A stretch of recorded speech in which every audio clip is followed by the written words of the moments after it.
CBN Agro, com Éder Campos.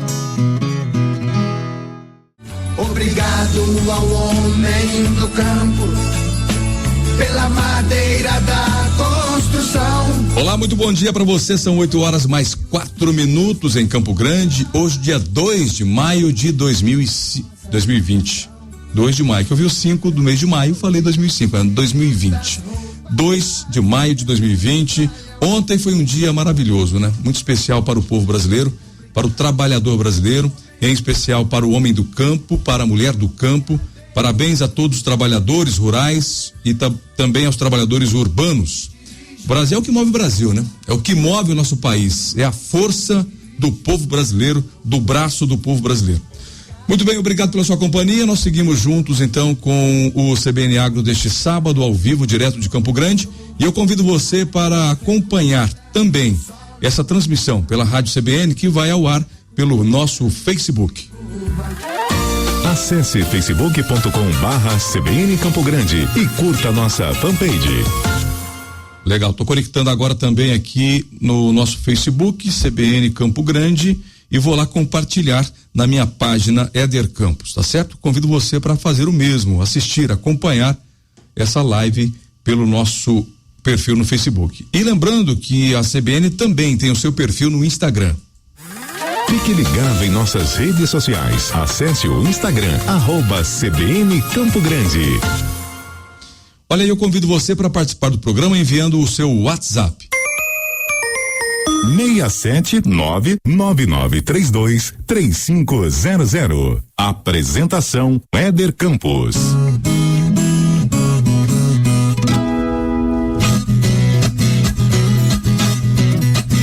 Com apoio técnico de Valdir Nunes e Giovana Dalzacker, nós começamos então o CBN Agro deste sábado e hoje vou falar sobre o mercado do boi, rastreabilidade e mercado futuro do boi. Para isso, dois convidados estão aqui na bancada da Rádio CBN Campo Grande. Lucas Ricaldes, bom dia. Bom dia, Éder Campos, tudo bom? Bom te receber de novo, viu? É isso, à sua disposição. Legal. E conosco, pela primeira vez aqui na nossa bancada, o Everton Lovato.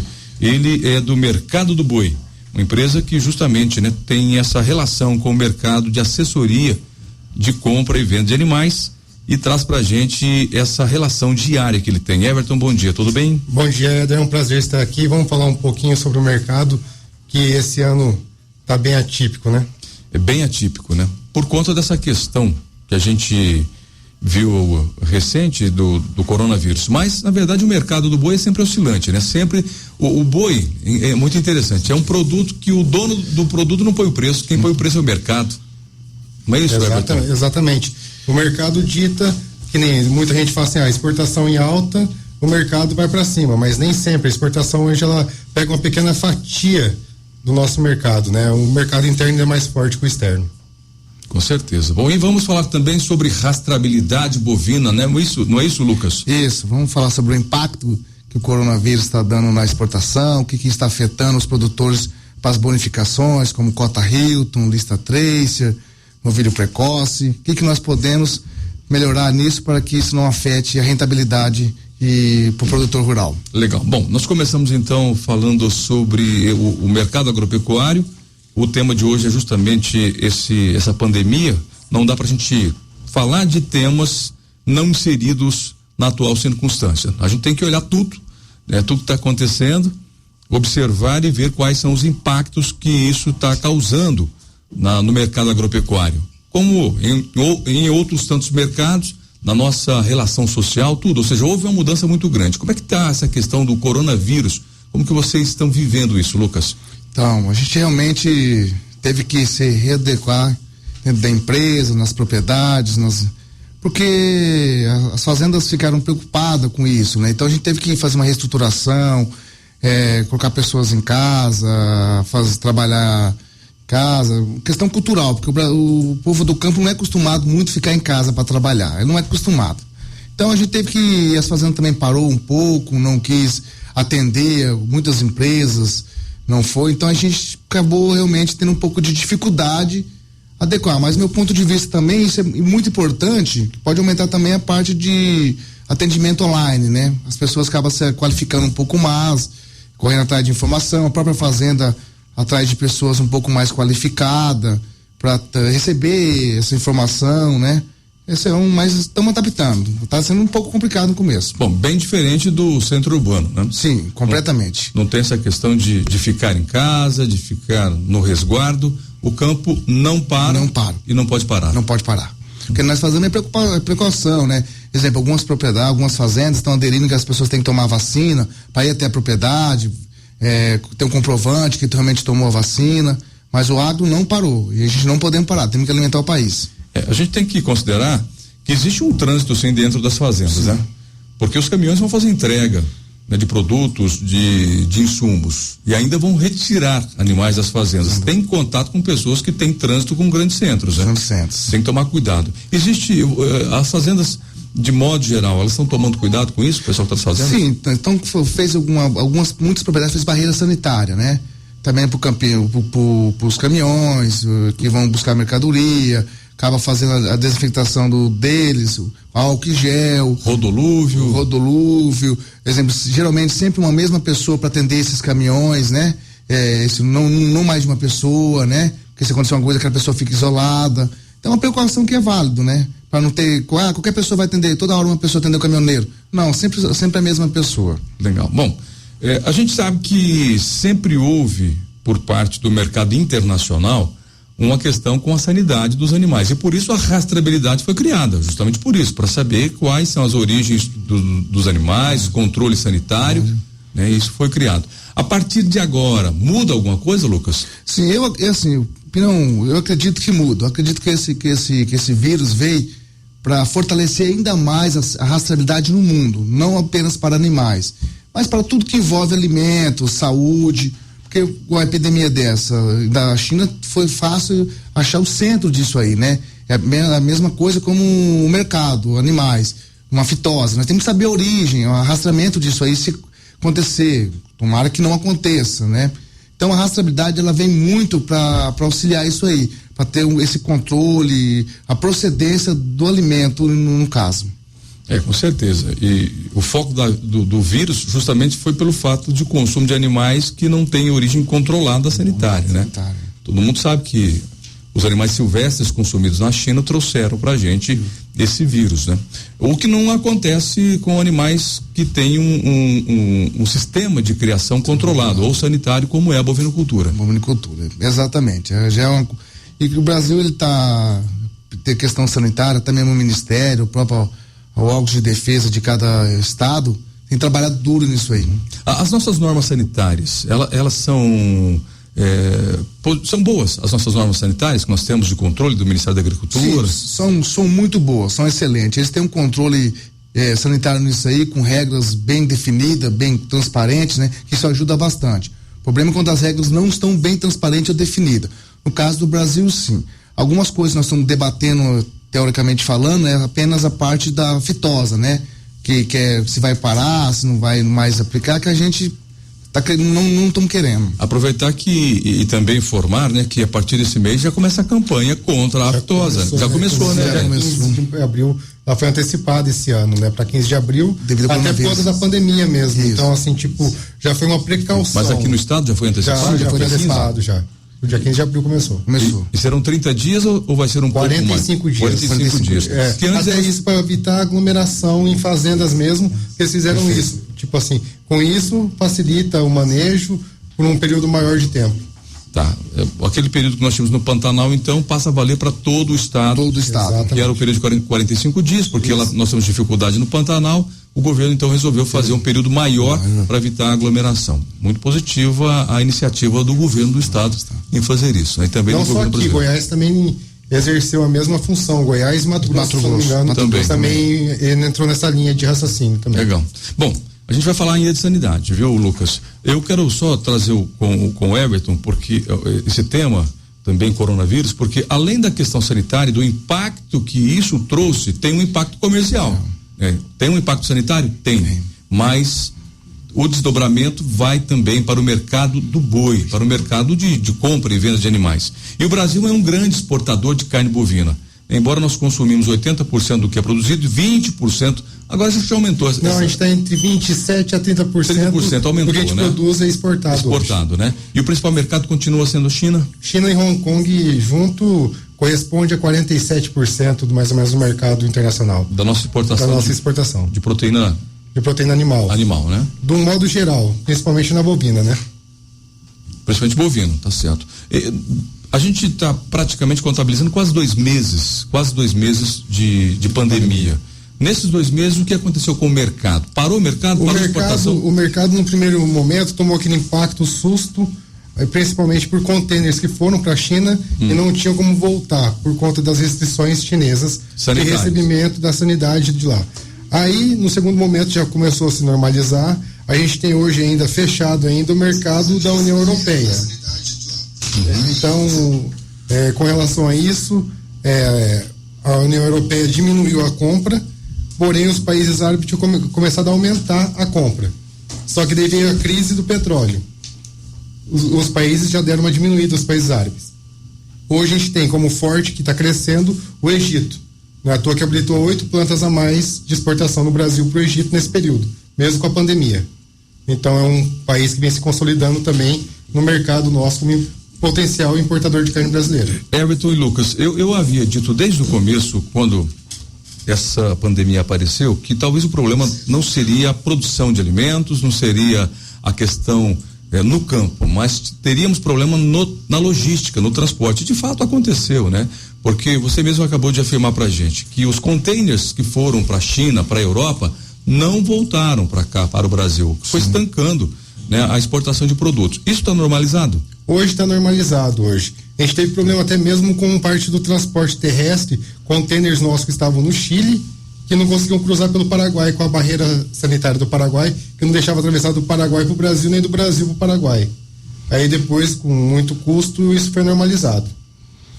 Bom, havia também, logo no início da pandemia, muita gente correu para supermercados para fazer estoque de produtos, né? Houve, claro, que esse medo de faltar alimentos. Esse medo agora... Normalizado. Então, assim, só que o que acarretou isso aí também? A diminuição de estoque e aumento de preço.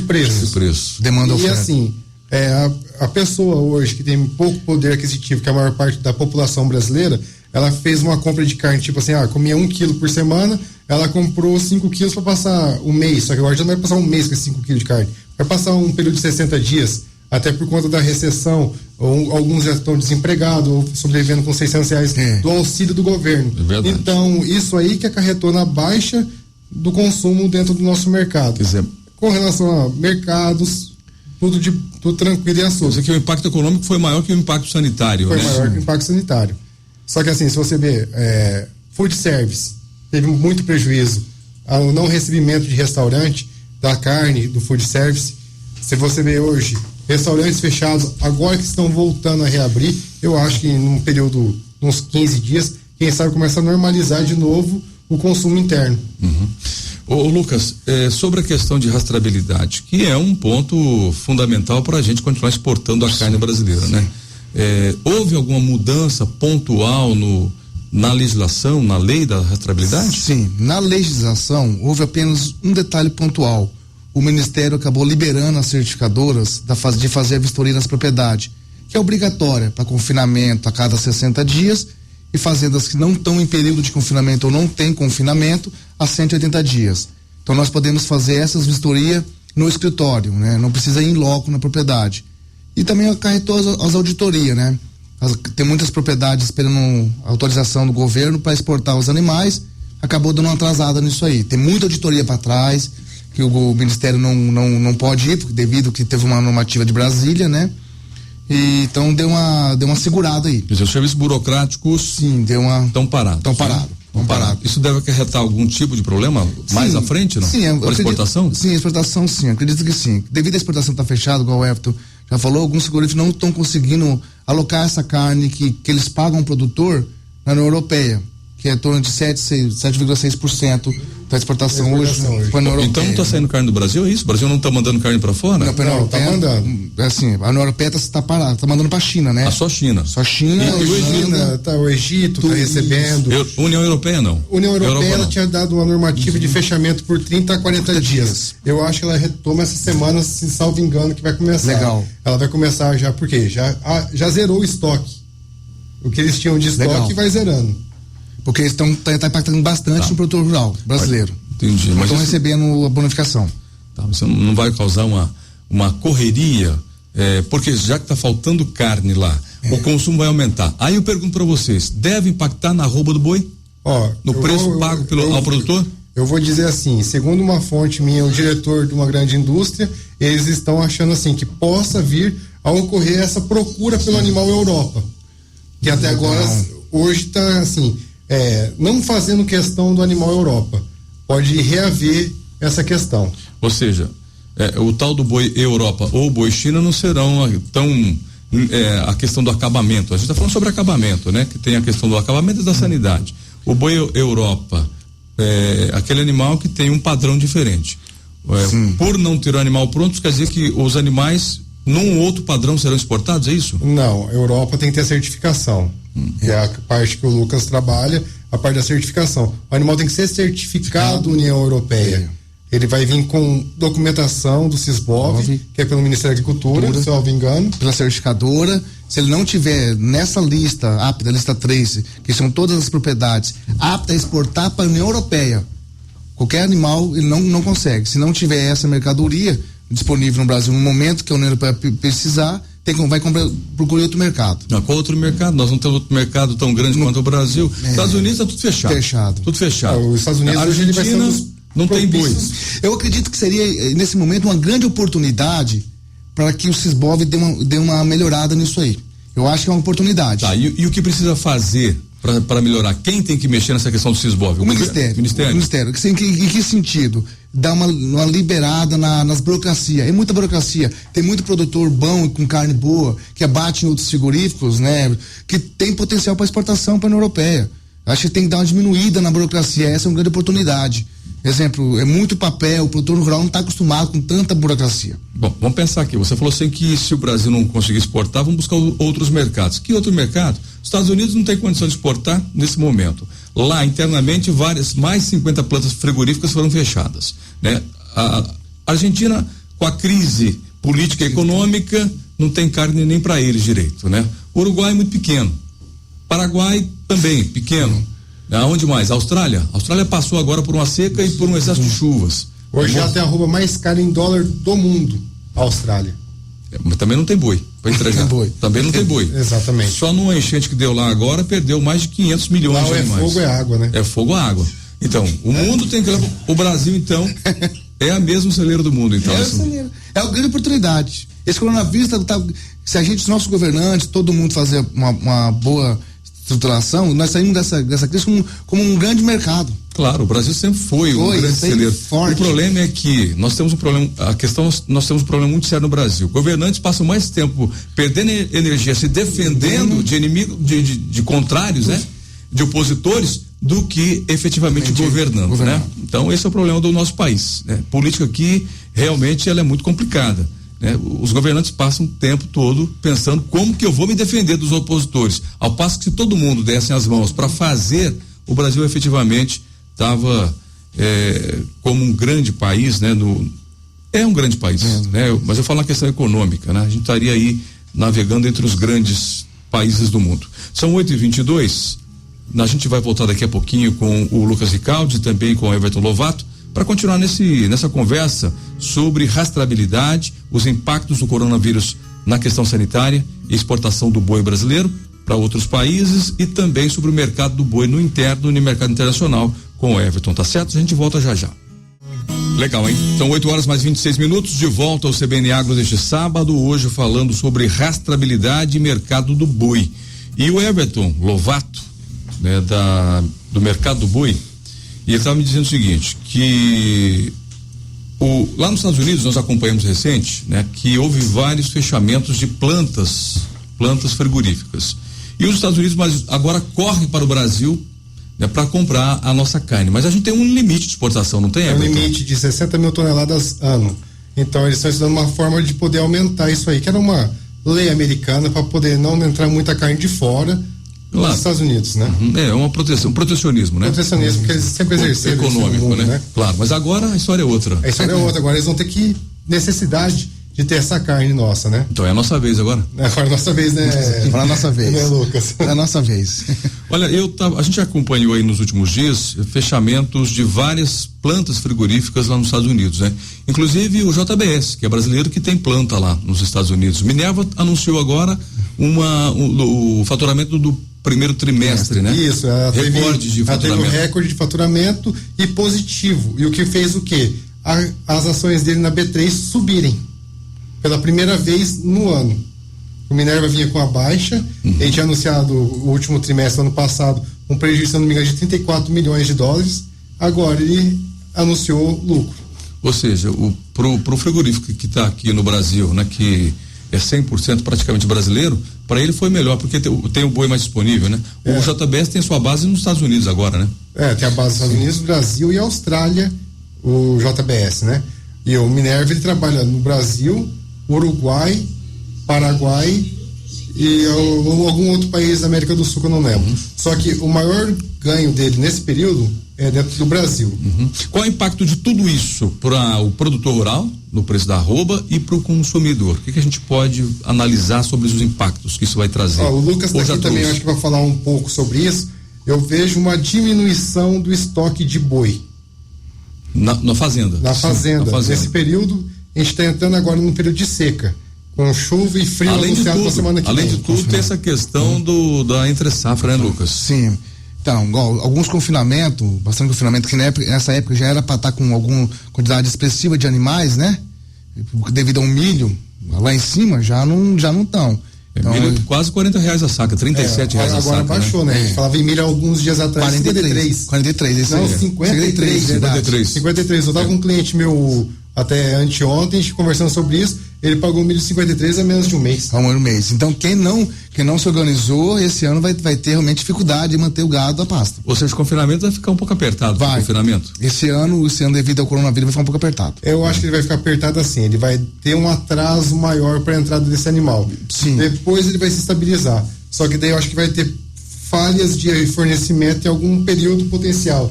Acho que ali no mês de agosto, no mês de setembro, a gente já deve ter uma dificuldade já de animal de boa terminação. Eu acredito assim, você que tem muita experiência no mercado boi, eu acredito assim, que esse ano pode ser um ano atípico, né? Exemplo, vai ter muito animal saindo de confinamento em dezembro e janeiro, que é uma coisa que não é acostumada devido à chuva. Mas já tivemos isso ano passado. Porque... E a demanda de procura muito grande no final do ano. Coisa que a gente nunca tinha visto também há muito tempo. Até pelo Ano Novo Chinês. Que daí eles se anteciparam para poder aguardar aquele período probatório que eles ficam sem recebimento lá dentro da China. A gente tem que perceber, porque às vezes a gente não sabe, o público, o consumidor que está nos grandes centros não sabe o que está acontecendo no mercado, né? Tanto na fazenda quanto nas negociações. E isso tem impacto direto. Então, pelo que vocês falaram sobre essa questão de mercado, consumo, exportação, não tem boi, entre safra, eu imagino que isso deve impactar no aumento mas no aumento pro pecuarista. Da arroba. Deve subir a arroba? Deve impactar na arroba? Eu acredito que sim. Para mais, tô falando. Para mais. Assim, toda tentativa. Quanto tá arroba hoje? Quanto arroba hoje? Hoje fechou? O boi está oscilando entre 177 a 180 no MS. Deve chegar a quanto, então? Eu acho dessa situação. Eu acho que ele deve voltar nos patamares que a gente trabalhou ano passado. Quanto? Até uns R$220 arroba, passar um pouco ainda. Mas quando isso? Eu acho que lá no final da entre-safra, setembro mais ou menos. Setembro para outubro. O boi deve chegar então a 220 arroba. R$220 arroba, mais ou menos, deve aproximar disso. Bom, para o consumidor hoje, eu acho que o valor não está muito fora do que já vinha sendo praticado, não, né? A gente teve um reajuste de tempos de defasagem, né, Éder? Se você analisar que em 2015 a gente falava de um boi de 150 e a gente sempre lutando, até o ano passado com um boi de 150. O ano passado a gente alcançou esse número maior. Legal. Bom, agora são 8h31, direto de São Paulo vem aí o repórter CBN, nós voltamos em instantes. 8h mais 35 em Campo Grande. Nós voltamos com o CBN Agro e hoje falando sobre rastreabilidade com o Lucas Ricaldes e falando sobre o mercado do boi com o Everton Lovato. Você não é parente da Dani Lovato, não, né? Não. Nada a ver. Se for parente rico, a gente é pobre. Tá bem. Olha, bacana. Vamos falar um pouquinho mais sobre essa questão do mercado. E a gente, enquanto saiu para o intervalo, eu perguntei aos dois sobre o impacto de toda essa situação, né? Porque não tem só a situação sanitária, tem a situação econômica, se deve impactar também ao consumidor, para a dona de casa. Eu, pelo menos, durante esse período aí, para mim o preço na gôndola estava estabilizado. Agora você já começou a ter uma alteração. Uma procura muito grande, até mesmo no mercado. O maior consumidor nosso que é o estado de São Paulo. No estado de São Paulo, a procura por dianteiro é muito maior que pelo traseiro. O boi casado em São Paulo hoje negocia R$13 o quilo. E o dianteiro a 12,20. Um traseiro que historicamente deveria valer uns 11,60. Ou seja, tem a valorização do corte mais barato e uma desvalorização do corte mais nobre. Eu não sei qual dos dois comentou, acho que foi você, que as pessoas estão comendo menos, né? Antes fazia uma compra para 30 dias, agora a compra está sendo para 60 dias. Na questão da proteína animal, o ideal é buscar alternativas, porque além do boi, nós temos o frango, temos o suíno, né? Alguns ovinos, mas carne de ovina não é barata, sempre foi muito caro por conta do volume de produção, mas as opções que o consumidor tem é a carne de frango e a carne de porco, né? Suíno. Exatamente. E os subprodutos, né? Miúdo mesmo, então um produto mais em conta, né? Do boi. O ideal é buscar esses subprodutos, então. Exatamente. Vai entrar na linha do fígado ali, coração, rins, né? São mais baratos. Porém, também é muito exportado também, principalmente para a China, que ela consome muito miúdo bovino, né? Mas de outro modo, claro, a gente tem que falar sobre classe social, né? É claro que a classe social menos favorecida, esse vai para carne mais barata, né? E vai comer menos, né? Mas talvez quem tenha uma condição melhor, mas eu acho que esse não para de comer, né? Não, acho que não. Comendo. Vai buscar cortes mais baratos? Vai, mas deixar de comer e consumir não vai. Não vai deixar de consumir. Assim, a carne bovina ela é a mais consumida no Brasil ainda, né? Isso aí disparado, não tem como tirar. É uma cultura brasileira, né? O consumo da carne vermelha. Mas sabe essa que é a verdade. Eu percebi que, apesar de a gente estar falando em possível alta, subida de preços, eu vi algumas empresas que vendem carne, casas de carnes, passando apertado, viu? Algumas empresas aí que tem o mercado da carne não estava tendo muita procura. Mesmo porque por conta do corona, né? Muita gente parou de ir às compras, fechou, cuidado sanitário. Algumas empresas estavam reclamando aí sobre a venda, diminuiu vendas. Ela diminuiu no primeiro momento, eu acho que se ela impactou. Agora já recuperou. Eu acho que ela já está começando a voltar à normalidade. Assim, foi um susto, foi um impacto muito grande. Apesar do preço ter tido um aumento. Um leve aumento nesse período. Mas se você analisar, a gente tinha vindo tendo aumento e nunca tinha tido baixa. Mesmo quando a arroba baixava, o preço não baixava. E Campo Grande também controlou bastante, né? O coronavírus, né? Aqui a gente deu aqui a gente, acho que é um dos estados que tem menor índice, né? No Brasil é o Mato Grosso do Sul, né? E talvez isso tenha nos ajudado muito. Nessa questão. E aquilo tudo ainda, né? Com toda a falta de cuidado perante ao que foi cobrado e foi imposto no Brasil inteiro, né? Talvez sejamos mais abençoados, né? Às vezes. Sobre a carne ainda, o Valdir tá me dizendo, diminuiu o churrasco, Valdir? Não, acho que não. Será que diminuiu o churrasco? Com essas lives. Hã? Só fez um esse ano. Rapaz, eu fico vendo essas lives que tá tendo esses cantores sertanejos aí. O povo tá todo mundo na churrasqueira assando carne e tomando cerveja. Rapaz, meu medo acho que é o alcoolismo agora, nesse momento. Esse é bom pro mercado do suco alcooleiro. Exatamente. Eu tava observando, logo que começou essa como chama ficar em casa? Isolamento social. Isolamento social. É o nome para ficar em casa, né? Isolamento social. Muita gente, muitas famílias começaram a fazer churrasquinho em casa, hein? Eu vi muita fumaça subindo nos finais de semana, quando começou. A chaminé parada há muito tempo, né? muita fumaça quando começou o isolamento social. O que diminuiu um pouco agora, talvez por conta do preço, né? Da carne. Isso aí eu acho assim, o poder aquisitivo, de uma certa forma, vai diminuindo, conforme a pessoa às vezes fala assim, eu tinha o meu salário e eu era comissionado. A comissão não veio. É verdade. O salário precisa de uma redução.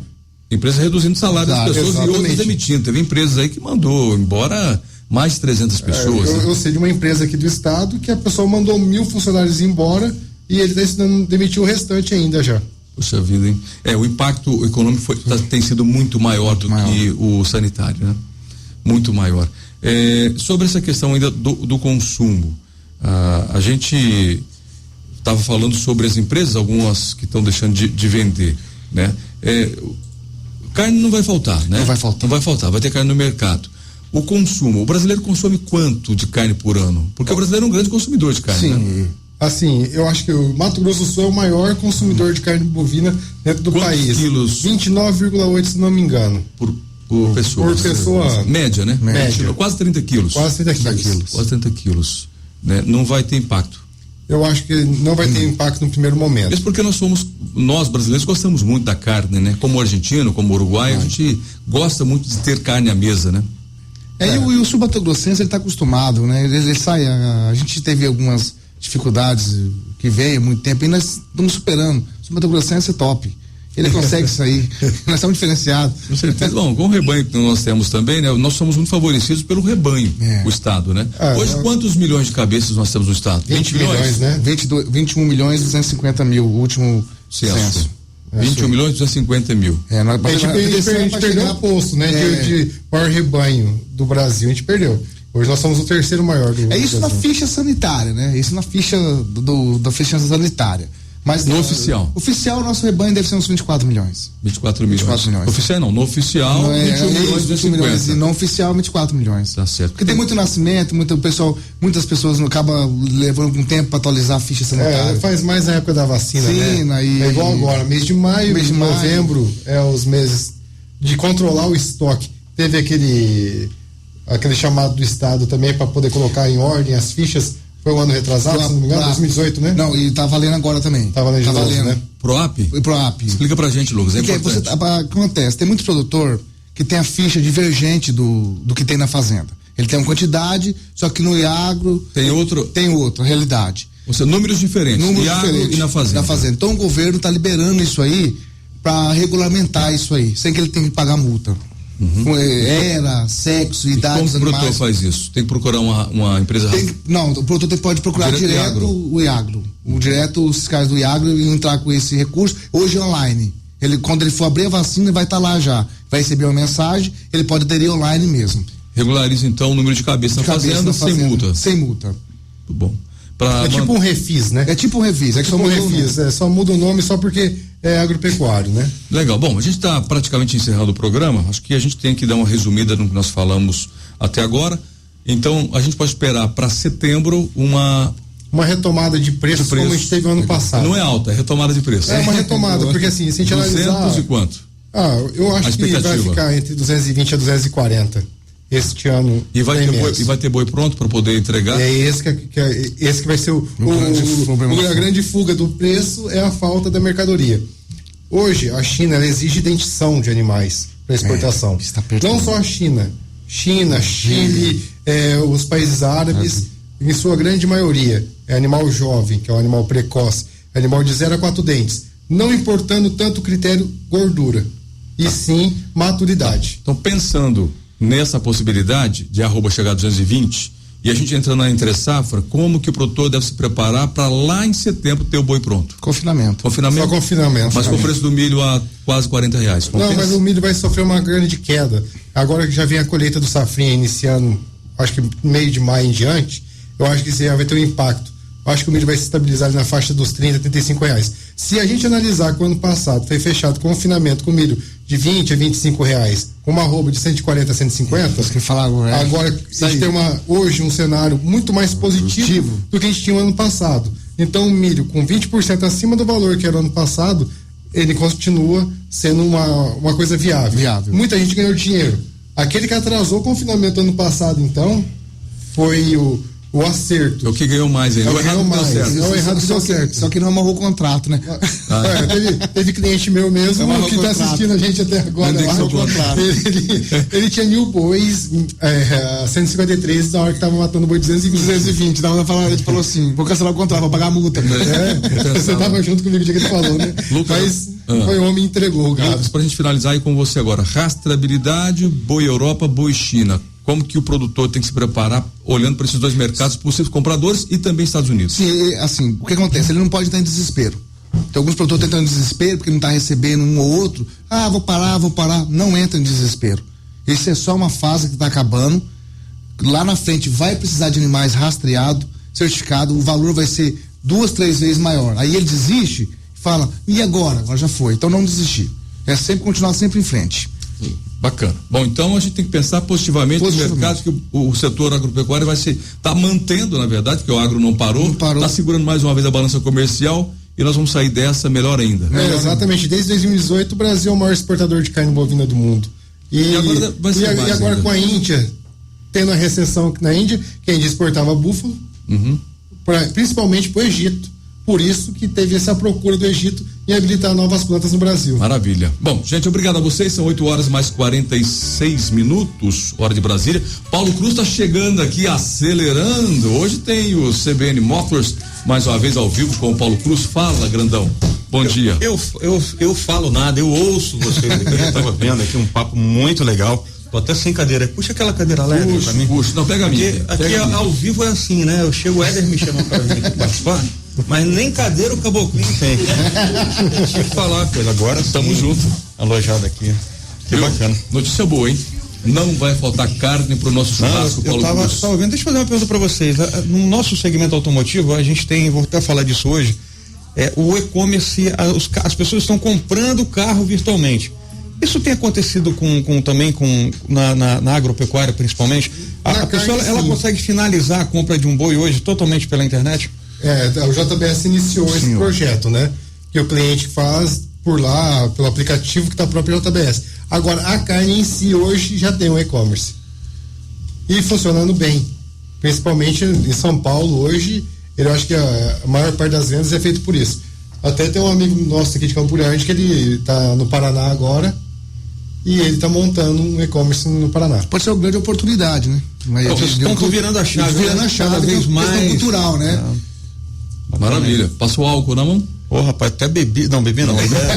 Passa álcool na mão, tá aqui. Aqui a gente pronto, o alquinho pra gente. Nossa, esse álcool do Éder esse aí é importado, hein? Rapaz, é da Mary Kay esse? Esse aqui não é da Mary Kay, não. Esse álcool aqui, ele é especial. O Éder só usa produtos da Mary Kay, vocês sabiam disso? Se eu não usar, você sabe o que acontece. Meus amigos, muito obrigado, Lucas e Cláudios. Disposição sempre, é uma honra estar aqui em sua presença. Obrigado. Everton, obrigado, viu? Muito obrigado, o prazer é todo meu de participar aqui com vocês, essa conversa boa hoje. Vou acionar bastante você para falar do mercado do boi aqui na Rádio CBN, porque nós temos os boletins semanais, diários com a Rádio CBN, para que você nos ajude a pontuar esse mercado, tá certo? A gente está aí para poder levar a melhor informação sempre pro pecuarista, para todos os amigos também. Legal, valeu, obrigado. Acelera, Paulo Cruz. Vamos embora acelerar. CBN Agro, com Éder Campos.